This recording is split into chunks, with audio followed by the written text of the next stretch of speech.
Alain, propos d'un Normand. L'accident. Une cheminée est ébranlée par le vent. Elle s'écroule enfin.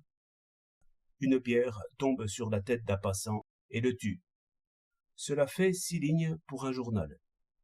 On lit et on n'y pense plus, tant un accident de ce genre semble d'accord avec le cours ordinaire des choses.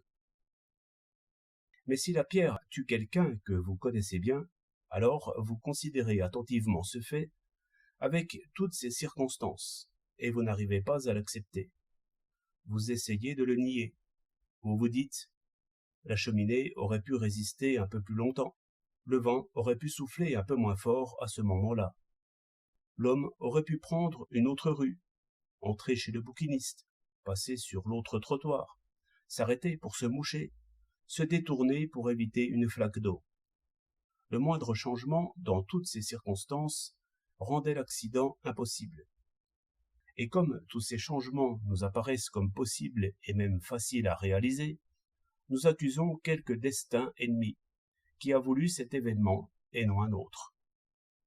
Ce qui nous trompe dans ce cas-là, c'est qu'une autre action nous paraît possible tout autant que celle qui a été faite. Il n'est pas plus difficile, pensons-nous, à un homme, de passer à droite d'une flaque d'eau que de passer à gauche. Nous jugeons ainsi parce que nous ne connaissons pas bien la liaison de toutes les choses entre elles, et comment les actions des hommes dépendent rigoureusement de leur nature et des circonstances. Un myope se mouillera les pieds, un distrait aussi, mais pour d'autres causes. Un autre oblique à droite parce qu'au moment où il a vu la flaque d'eau, il avait le pied gauche appuyé au sol et le pied droit en mouvement. Et cette position dépendait des pas qu'il avait faits. Chacun de ces pas, à son tour, dépendait des pas précédents, et aussi de ce qu'il voyait et entendait. Toutes les circonstances étaient liées à d'autres, au vent, à la neige, à l'heure, à la saison.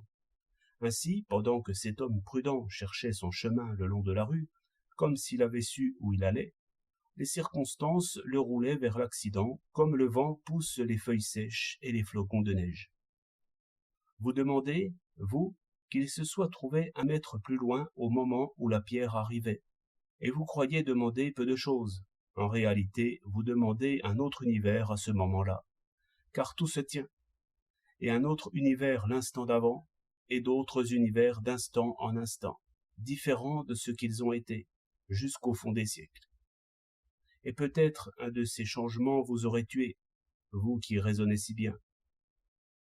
Ne croyez donc pas que ce qui est aurait pu ne pas être. C'est là une pensée d'enfant. Vous direz que cette pensée d'enfant était nécessaire comme tout le reste. Oui, et mon discours aussi. La sagesse n'en est pas moins utile à ceux qui l'ont. 24 avril 1908.